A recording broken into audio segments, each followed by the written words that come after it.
Recorded live on the turf at Mad Lab Training Studio in Eldersburg, Maryland. This is the Time to Win podcast with Alex and Dan. Now let's get this podcast started. So I had the Warhound out this morning. Yeah. I think I sent you a text earlier today. I got a big day, right? I saw that you texted Big me, afternoon. and I was working with Lynn and all that. and I was like, Yeah. So I've got a big afternoon, and it's going to be awesome. But I wanted to get the stuff started. I have all the stuff I want to do, right? And I usually walk the dog in the afternoon, and I knew I wouldn't be able to pull it off today. So as soon as the sun came up, I was outside with the Warhound. We took a 3-mile walk. all right. And I'll tell you what, it is sloppy out there, okay? I could see Like that. on the trail. It's been wet. And I was thinking to myself while I was walking along, I'd rather be muddy than inside. Okay. Okay. Right? And Yeah. I have that T-shirt that says, better sore than Better sore than sorry, right? for sure. But better muddy than inside. And I think, that's kind of a slogan. It is kind of a slogan. Okay, so producer Mike, can I go ahead and launch? If I assumed you did a minute ago. okay, cool. Okay, great. Okay, We've got the go-ahead. You told me you had a zinger for me. Yeah, I do, Dan. And here's how it goes. I'm going to give you, like I do every time, I'm going to kind of give you a lead in here, and then I'm going to drop the zinger, right? So I'm driving over here to the turf studio here at Mad Lab Performance Studios, Yes, sir. and I'm looking around, and I'm like, wow, when was Christmas? Right? Because it's nice outside, it's not snowy, it's it's daytime, you don't see any of the lights. Some of the decorations are coming down. And I'm like, oh my God, that was only that was Monday. Today's Friday. That was Christmas. And it's it came and it went, Real fast. And it's in some ways, it's almost like it never even happened. So it brought to mind a lot of things in my life that it's they never even happened, right? Unless you have some sort of prompt or reminder to tell you that they happened. For sure. So we've talked about journal mining a lot. Yep. Right? And I've always said that at the end of the year, I like to sit down with my family and I like to break out the journal that I've kept all year long, and I like to refresh everyone's memory. It's not like Festivus and the airing of grievances. Okay, airing of it's like grievances. Festivus and a celebration of the year that just finished up. So anyway, I'm going through some of my notes today, and I'm looking in my computer, and there's a file called Artifacts. And I don't even remember what it is, right? So I opened it up and I started reading it, and it's little snippets of things that I thought about, but I never developed the idea, right? It's like an extension of the writing journals that I keep. And I was reading something today in this file called Artifacts, and it reminded me of something that's actually really, really important, and that's the zinger for today, okay? So I can't wait. okay, have you ever heard of the Bechdel test? I feel like the Bechdel test, that's not a personality test? It's not. Bechdel test. Okay, so here's the zinger, right? If you lived in a world that automatically excluded half the population for no reason at all, Just snap of his fingers. just snap Avenger the style. I mean, like the Thanos snap, right? Right. That's what I'm thinking of. Would you say that was good or bad? And I already know the answer. It's kind of rhetorical. It's bad, right? Okay. One would think. I'm not setting you up for a fall here. It's bad if you automatically exclude half the population. Well, so then that comes down to, I feel like I always, well, let's say, if you have a way you're going with this, let's do that. Oh, I'm going somewhere. All with right, this so for let's say it is bad. Yeah. Because one of the goals is survival, so you'd imagine and procreation, so you think that. Yeah. So I'm just saying in a general sense, right? If you were to say, I don't really care what your talents are, I don't care how skilled you are or how motivated you are, you're just ineligible. Yeah, just randomly. Just almost On a dice roll. Almost randomly, Okay. right? On a dice roll, on a two-sided dice, which is AKA a coin, right? Yeah. AKA a coin. I never even thought about I it. didn't Break either. out the old two-sided dice. Yeah, the two-sided. Yeah. Heads or tails, baby. Pass or fail. That's it. Exclude or include, right? And what I'm talking about actually is women, okay? And, it blows my mind that in parts of the world, women are not even considered really to be human, right? Like they have no rights, they have no opportunities.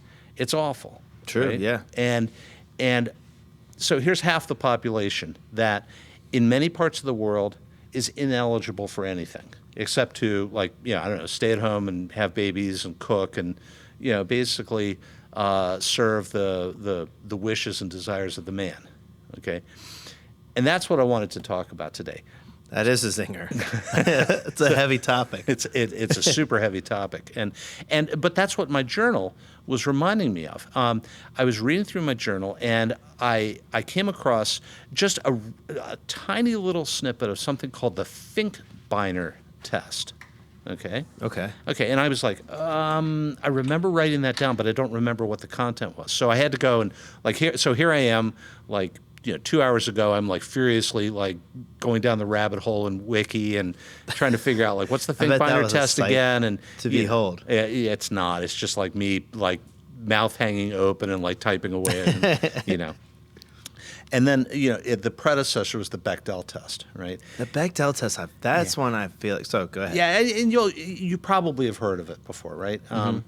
But yeah, that's the thing that has always bothered me is that we talked about it a little bit last time, maybe not last podcast, but a couple podcasts ago, where we talked about labeling people and like by applying a label, you automatically write them off without knowing anything more about them, right? And I think women historically have gotten the worst deal of all, right? Yeah. They haven't historically haven't had a chance to even prove themselves. It's like you're a woman, therefore you're ineligible. Right? I think that's awful. And it's even hard for me to talk about it, right? Because here I am, like, as a guy, do I even qualify to be able to speak intelligently about this? We probably don't, but we're going to try.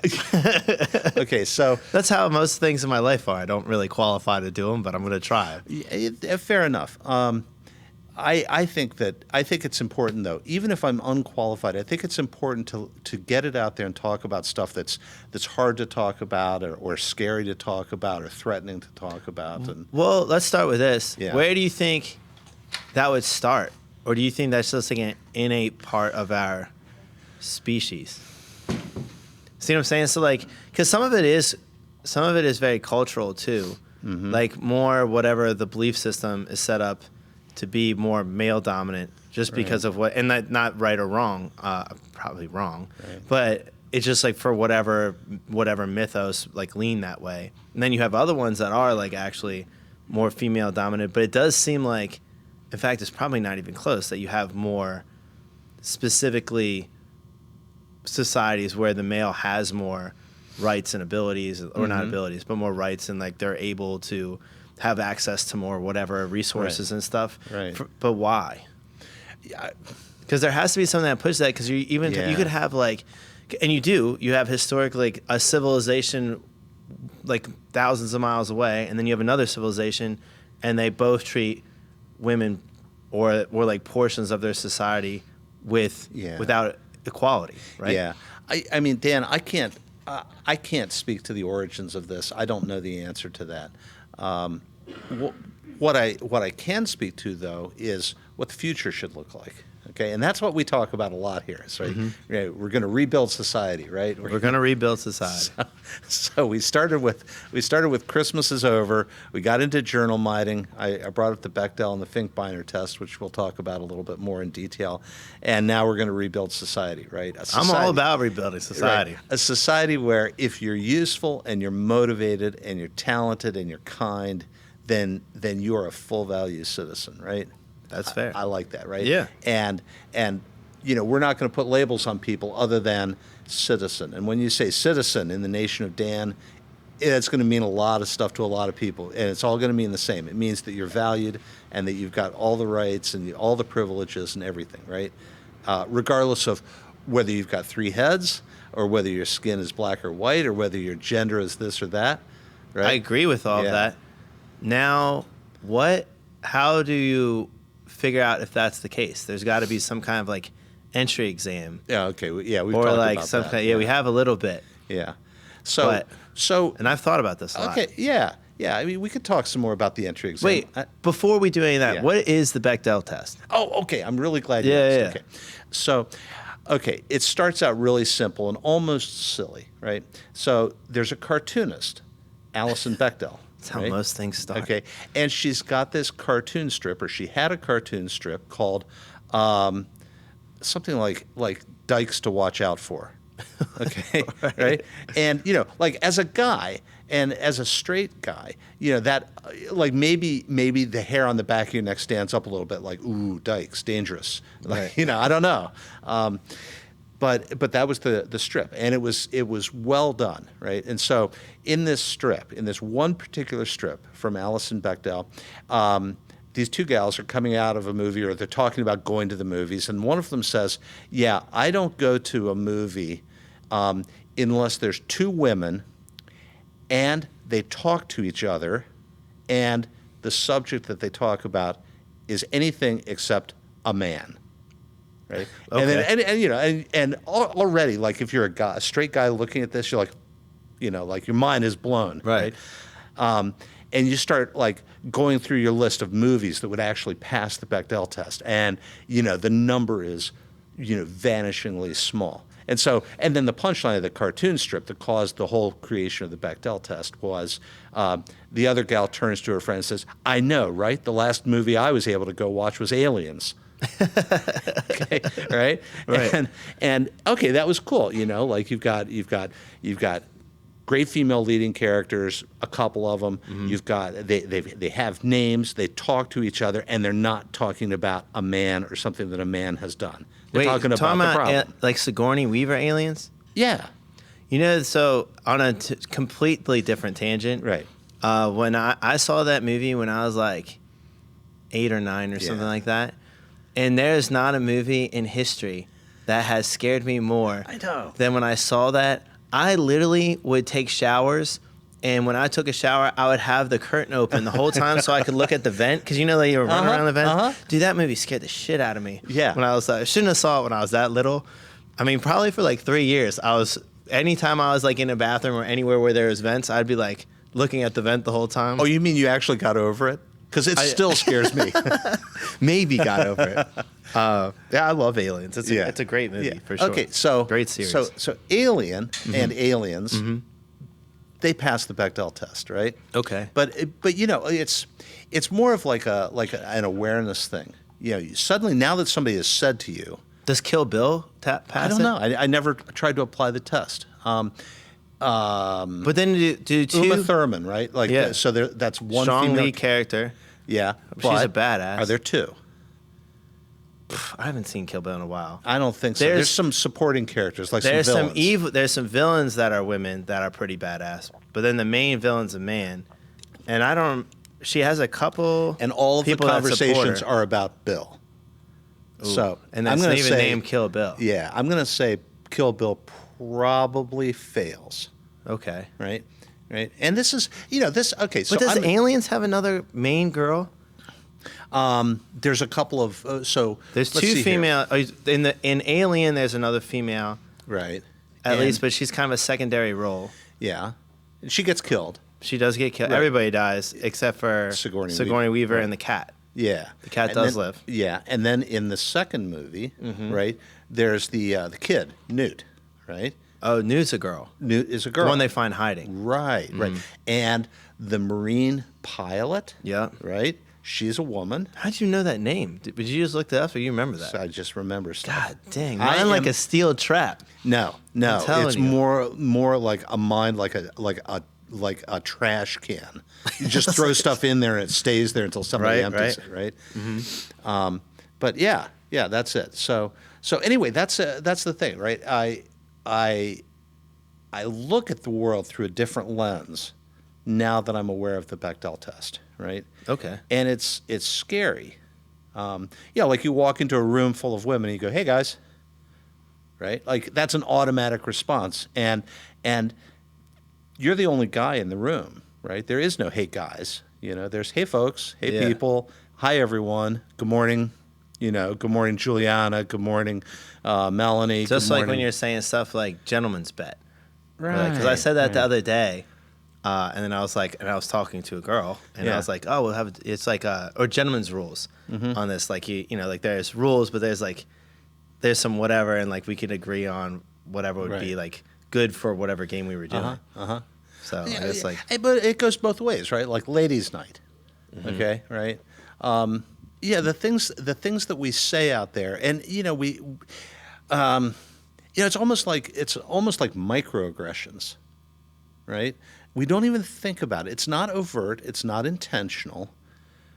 But you think it leads to the it leads to like the nefarious plot. No, I don't think it. let's say. I think it just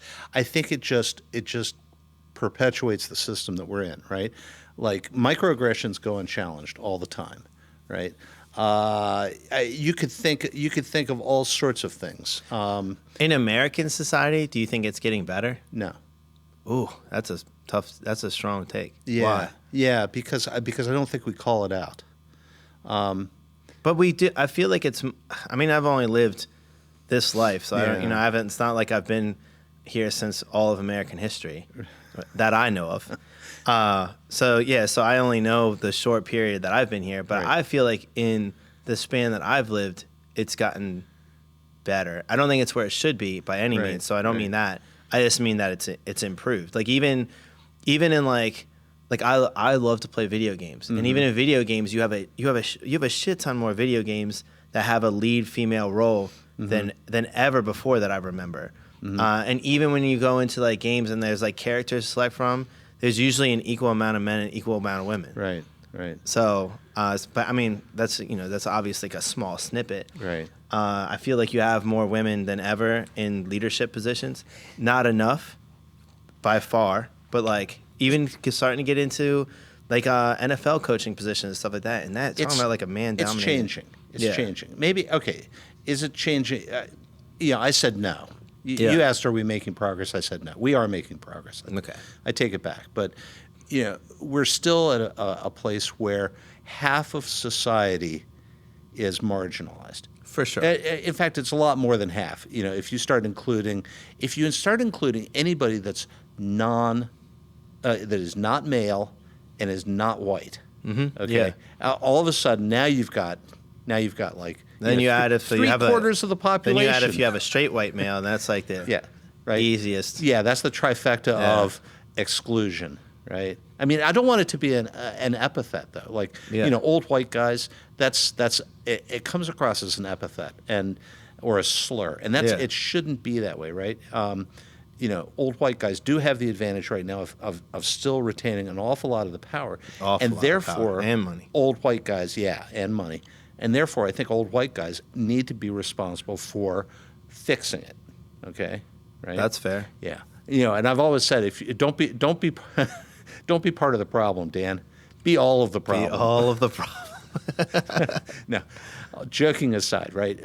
I think that's something that we need to do.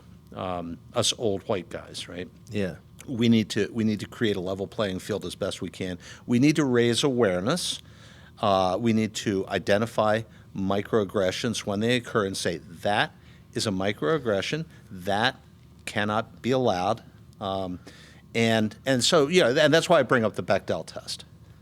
I feel like if I had to guess that just like a lot of things that so I think given a good childhood with friends and family and like help raising you and like a good like positive reward system, I think that you naturally as a human have certain traits, right? You want to treat other humans well. Like you watch little kids, like they don't see differences, right? So like, I mean, they might see like specific differences, but they're not like, oh, this person's like this, so I don't play with them, unless they're like, oh, this person's just kind of an ass and throws toys at me. Right. Now I don't play with them. But they're not like, this baby's from China and I don't play with Chinese babies. They don't say anything like they don't like think like that. Right. Little kids, kindergarten, and stuff like that don't. So I think there's a natural way that you think of other humans as just other humans, and you want to get along with them and you want to help them out and do stuff with them, right? So like you want to have fun and communicate, and you want them to be well off. And I think that a lot of these negative aspects of human nature start to get pushed forward when people are innately worried for whatever reason, and usually for wrong reasons, for things that'll never happen, right? Mm-hmm. So then they have these insecurities that grow and grow as they start to age. And then that starts to get worse and worse, and I think happens gradually. Yeah. And then you take that and you pile that on generation after generation, and then now things are not just like, I don't just like the neighbors. Now we just don't like a whole race or a whole color or a whole gender, right? Because now we only want people around that are like us, and that's it. This person doesn't look like me. I don't deal with them because I'm uncomfortable with things that I don't understand, and I have a fear for some reason or whatever. So That's my guess. I don't disagree with you. Even in the most supportive home environment, the conversations are different, right? Like, I talk to my black friends, and my black friends say, when your son reaches a certain age, you have a conversation with them. And that conversation is how to not get killed by the police. Yeah, see, that's unfortunate. But it's reality. It is reality, okay? Yeah. No. And, you can have the most nurturing, open-minded, inclusionary upbringing, but when the minute you walk out the door, you're in someone else's house, right? Yeah. And you have to teach people, okay? So Dan, in this house that you and I are building, right?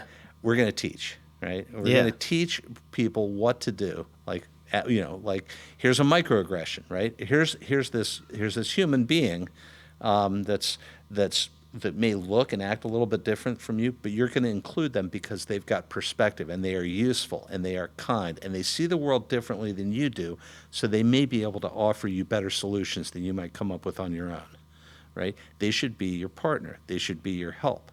They should be your friend and their ally and sometimes your boss, okay, right? And that's the in the nation of Dan, which we're creating, right? We need to be able to teach these values, right? I also think I like that a lot. I also think some of this should be like kind of redistribute the way that we think about what we should be doing. For example, I think that a lot of people feel like the goal is to amass power and resources at all time, right? So like, let's say I have somebody, I have two people that have like crazy skills. Like we almost like min-max them. Like one is just a born leader, but they can't do anything else, right? Can't build anything. They can't write well or like whatever. Like, but any leadership quality is amazing. They're great at like educating people and delegating tasks and organizing people around and giving them reinforcement and then giving them correct criticism so like everything's great. That person does all of that excellent. Then you have another person that just has some amazing mechanical skills, let's say.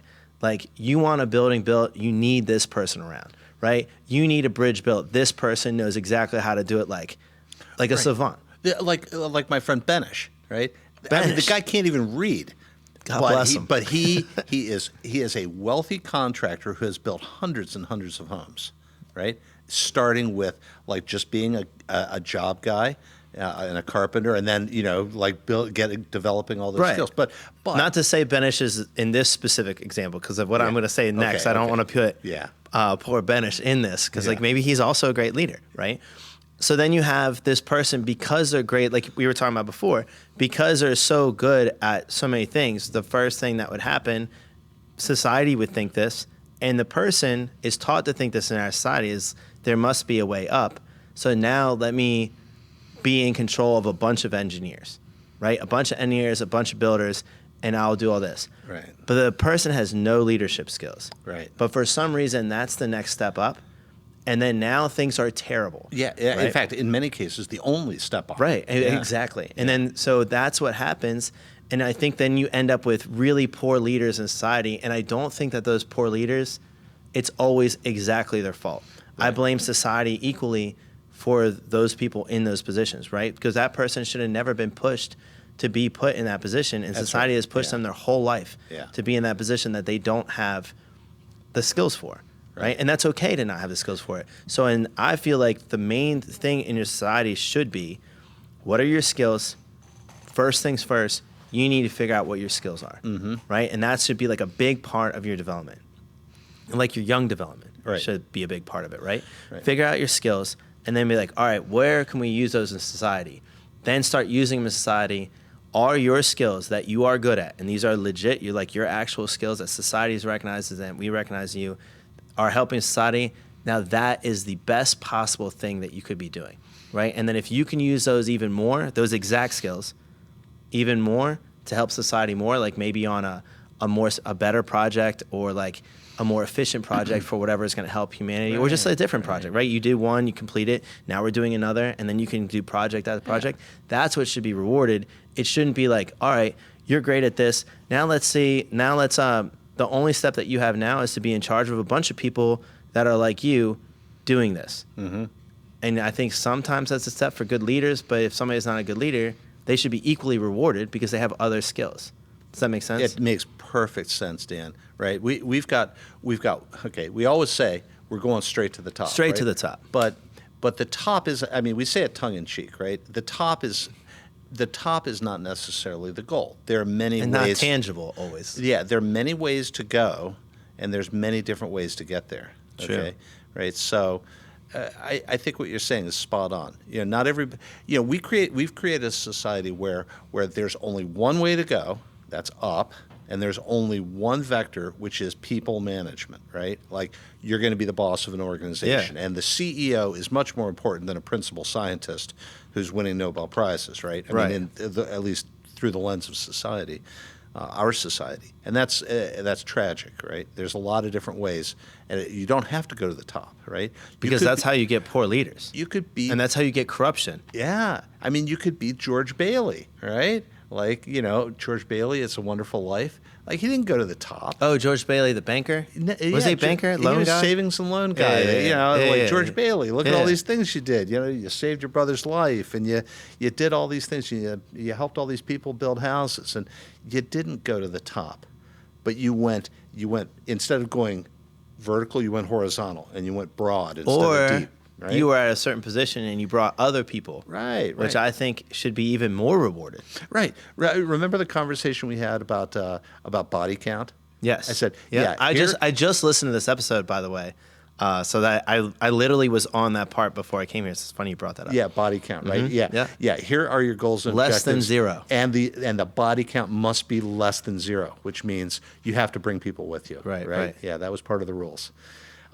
So anyway, back to the original topic. So here we are living in a society that by and large has excluded half, if not more, of the population for no reason other than really for no reason in my book. So then I would say the test to get into society, what are your skills? What are you passionate about? And then how can you use those things to help our society? I'm with you, right? Or if you don't know those things, how can you get help to know these things? Yeah. Right? Because if you don't know these 3 things, then all of your resources and time's a resource. So all of your resources and effort should be put into knowing those 3 things. Yeah. Once you know those 3 things, then all of your time and energy should be spent on doing the 3rd thing. Right. Helping everybody with your and so Dan, skills. Corollary to this, whatever you incentivize will become the behavior that you see dominant, right? Which is, I guess, exactly what we're talking about. Yeah. So if you incentivize people to climb the ranks and be the CEO and be in charge of large parts of the organization, whatever, already you've marginalized the guy that comes in and cleans the bathrooms. And that's exactly what we've done. Yeah. Because CEOs get paid the most money, right? And then they also get the most notoriety, right? They also get the most fame and fortune and all this stuff. And if somebody walks in a room or somebody walks into somebody's parents' house or whatever it is and they're like, what are you doing? You're like, oh, I'm a CEO of a finance company. Yeah. Immediately like, oh, man, that's awesome. Right. So I added, okay, right. So we've heard this story about the janitor at NASA. Mm-hmm. And somebody asked him, what do you do here? And he says, I'm working to send a man to the moon. That's awesome. Right? He was the janitor. He emptied wastebaskets after hours. But he is, technically. Yeah, right? If he wasn't there to empty the wastebaskets, other people would not be able to do their jobs. So he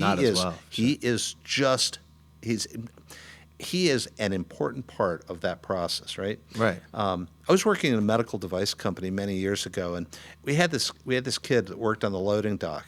His name was Justin Brooks, and he was a huge black kid covered in tattoos. Always wore his sunglasses inside, and he was like to like a straight white guy out of suburbia. You immediately said thug, right? But he was really dialed in. And so we were trying to get this European certification process. And we had all of these goals, business goals, quality goals within the company. And our European certification required that everybody understand how they're contributing to the quality objectives of the company. So our auditor for the European certification, he was a Dutch guy, he comes over, and I'm touring him around the facility and says, "Oh, could we stop here for a moment? I'd like to speak to that young man over there, Justin," right? And he had made this conclusion that Justin, based on his looks alone, would not be able to answer the question. He said, "Young man, how is the job that you're doing right now contributing to the quality goals of this organization?" And the kid didn't even skip a beat. It was so awesome. He said, "Sir, one of our quality objectives is to pass our European certification. And the fact that I'm speaking to you right here, right now, is directly contributing to that objective." And the guy's like, "I got no further questions." Awesome. And the guy shut him down. It was awesome. It was such a cool thing. And I love telling that story, right? That's an awesome story. But, okay, so back to our cohort, the women. Right? Like, I think most people can rattle off like some famous actresses and, maybe some famous athletes. But if we were to say, like, name some famous women scientists, we'd struggle a little bit, right? Because science isn't something that is popular in our culture. I don't know a lot of famous. The only scientists I know are like scientists that did stuff a while ago, like Marie Curie, for example, right? Madame Curie. Oh, I guess okay, that's right? true. Yeah. Okay. Marie Curie had the distinction of not winning just one, but 2 Nobel Prizes, right? Pretty cool. That is pretty cool. Yeah, she was sharp.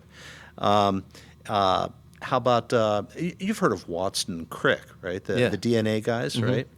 Well, one of their collaborators was a scientist named Rosalind Franklin. And, history is by and large... Look at this history this guy knows, Mike. I'm telling you. Don't break the fourth wall. I love breaking the fourth wall. Where's the camera? The fourth wall, right? That's the key. That's the Deadpool move. Yeah, right there. So Rosalind Franklin did all of the X-ray crystallography studies that provided the raw data that Watson and Crick then interpreted to unravel the structure of DNA, the famous double helix, right? Yeah. But without Rosalind Franklin, there was no Watson and Crick, okay? She probably didn't get the credit. She gets some. I mean, Watson and Crick wrote I think it was Watson that wrote a really good book called The Double Helix, and he gives her a ton of credit in that book. That's good. But, there's so many others out there, and, okay, that's big, though. That's big chunks of omission. And I was talking earlier about, like, microaggressions, right? So how about the first woman to climb Everest? I don't know who that was. It doesn't matter, right? This is my point. I kind of set you up on that one, Dan. Damn. Here's the microaggression, right? It doesn't matter because it's no longer about this incredible accomplishment of climbing Everest. It was, and it was a woman, right? Oh, I see what you're You're saying. no longer a famous climber. Yeah. You're a woman. That's Who fair. happened to do this other thing, right? Yeah. And that's a microaggression, and it's so tuned out of our thought process that we don't even see it. Like, right? it's almost like, oh, women did it. Congratulations on whatever you did. Yeah, or the first Turkish F1 driver, right? I mean, to be an F1 driver, you have to be so awesome. But now you've taken it all away and you said, oh, it's a Turk. Unless you said the rest of the story where you're like, oh, you're the first woman to climb, maybe not climb Mount Everest because I don't know what all is involved from that other than like physical stuff. But like if you were like first woman F1 driver, you're like, because it's dominated by a bunch of like gender biased males. So congratulations. Then that's even more congratulations because you're like, you were a minority that came into this sport and then did well or dominated or got into it at all. And that was impressive because we are terrible and we tried to hold you back from that. Mm-hmm. So then that should be the rest of the conversation instead of being like, oh, first F1, whatever. And you're like, yay. Yeah. Because then it's like, oh, you're women, and despite your women negative skills, then you still made it here. Is kind of the way, I guess, is what it's when you just say it like that's kind of what you're. Yeah, right. That's fair. I never did thought it about just that. In spite of the fact that you're a woman. Right. That's what. That's like, what you're saying. Yeah. And see, we're tuned to talk this way, or to say, the first black. Fill in the blank, right? It doesn't matter what their accomplishment was. It doesn't matter that they're a famous rocket scientist. What matters then is they're black. Right. In spite of the fact that they're black, they did something. Right? Yeah, that's the way it comes unless you're going to across. continue the rest of the story and be like, you broke into like a white super racist society and did this thing despite all of that, then congratulations. And then that is to be applauded, but also is unfortunate that that's the case. Okay, so here's where I agree with you, Yeah, so here's where I have to bust out the clipboard, okay? Because I... Wait, before you bust out the clipboard, let me talk about... Because Jocko, he's going to come in here and sponsor us. Okay. He didn't hear what I said earlier, which is great, which is great. But I love Jocko Go. It's the only energy drink that I drink. What's up? Turn the cam. Which way am I? This way? That's the back side. Oh, I see what you're saying. I thought you said that camera wasn't the one that I was supposed to use, but you are the one I'm supposed to use. Jocko Goes. No crazy chemicals in it. It's got good vitamins, not a wild amount of caffeine, only 90 milligrams of caffeine, so less than a cup of coffee. So it won't get you that crazy unless you drink a bunch of them in a row, which I have a couple of times, but not today. So all is good. So sometimes I'll drink one of these a day. It does a lot of different things for you. It's amazing. Jocko, thank you for sponsoring our podcast. I know you don't right now, but you will in the future, I'm sure. And because Jocko has put his name and his brand on this, Jocko is also supporting our prior podcast on performance-enhancing drugs. Right, Jocko, is. I knew it. Yeah. And then I'd also like to shout out my friends at CNA Auto. Anything goes wrong with your car, or you want anything going, you want to put some tires on there, you want to drop a new engine in it, something's wrong with your engine, your car is on fire, that's kind of an emergency, but maybe they can help you out with that as well. Bring it in to CNA Auto right across the street from Mad Lab Performance. My buddy Adam owns it. He'll take care of you, the nicest people in the world, and the actually trustworthy mechanics that will give you a fair price and take care of you at the same time. Wow, stunning endorsement. All right. Hey, they've helped me out a lot. Yeah, so. Next evolution of that conversation is we got to get Adam on the podcast, and we got to get Adam. I'm telling you. Yeah, doing a sponsorship, right? He's a super cool guy. He so, is. Yeah. He is. Clipboard. Okay, so I busted out the clipboard here. I'm nervous. Yeah, Mike, I'm nervous. I'm nervous. So I busted out the clipboard because I can't be relied on to actually memorize stuff like this. I mean, I had to I had even written this down in the artifacts file. Remember? In the artifacts file, the Finkbeiner test, and it's kind of like an extension of the Bechdel test, right? And Anne Finkbeiner is a journalist who was writing an article about a scientist, and the scientist happened to be a woman, and Anne Finkbeiner decided that she wanted to write the article not as, here's a woman who happens to be a rocket scientist, but here is a rocket scientist, period. Okay? And so she tried to write the article in such a way that it would, aside from the person's name, who I did not record, but aside from the person's name, you might find it difficult to know whether the person was male or female or black or white or bi or straight or whatever, right? And that has become sort of an interesting criteria now in journalism. Does this article pass the Finkbeiner test, right? And so let's see here. To pass the Finkbeiner test, the story cannot mention the fact that she's a woman, her husband's job, her child care arrangements, how she nurtures her underlings, how she was taken aback by the competitiveness in her field, how she is such a role model for other women, and that she is the first woman to fill in the blank. Yeah. Right? Okay, that's the Finkbeiner test, right? Oh, okay. Because the minute you say, "Oh, she's the first woman," it's like no longer is she a great scientist. Yeah, Now, you've kind of demeaned a lot of what she did. yeah, it takes away the accomplishment. Yeah. It neutralizes it, right? And so, again, like I read about this and I learned about this and my mind was blown. I'm like, oh my God, I'm so guilty of all of these things. Yeah. Right? And I don't even try to do it. It just happens, right? It's just like how I work and who I am, and it's not right. Like it's like if you were a lifelong smoker and suddenly you woke up one morning and you were told smoking is actually deadly and it will kill you. It's like, what? Right? Like, This is Alex, just what I am. Women are humans, and they are capable of all of the same things that anybody else is capable of, and you need to stop thinking of them as alien species, right? Or marginalized or other. Right. They would meet all of the criteria for inclusion in the society. They are kind. They are useful. They are motivated. They have skills, right? And why would you not take advantage of these things that this group of people have to offer? Right? Yeah. I don't know. That makes sense. I can't answer it, but I know that you must, right? I know that you must. That's fair. And so, I would say, Dan, I don't know where we're at in terms of our timing. I don't know, what are you, 30, 35 minutes deep? Let's summarize. Yeah. What we've learned.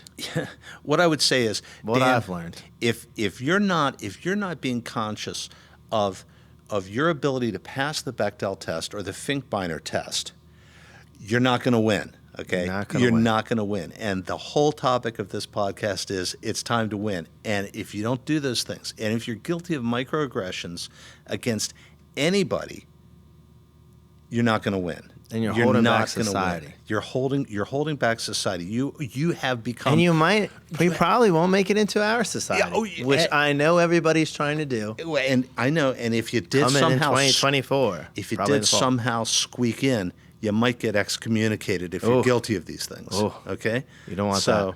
So I don't know. I invite listeners to dial in, hit us up with some some questions, and we'll try and answer them. But I think this is a really, really important topic. And when we talk to our kids, we need to talk to them this way. Yeah, these are the things we need. And when we see this stuff going wrong out there, out there in public, we need to call it out and we need to correct it. Right? We need to intervene. All right. At our own peril, I get it. At our own peril. risk, but the Yeah, risk. but that's, you're right. That's important. The risk and the consequences of doing nothing are even more dire. Or even greater, for Okay. sure. So Dan, I know it's always time to win. It's always time to win. Thank you for letting me grind my axe a little bit here on the podcast Hey, today. anytime, Alex, because you know what? You're the man. Dan, I'm just some guy. Thank you, guys. Thank you, everyone.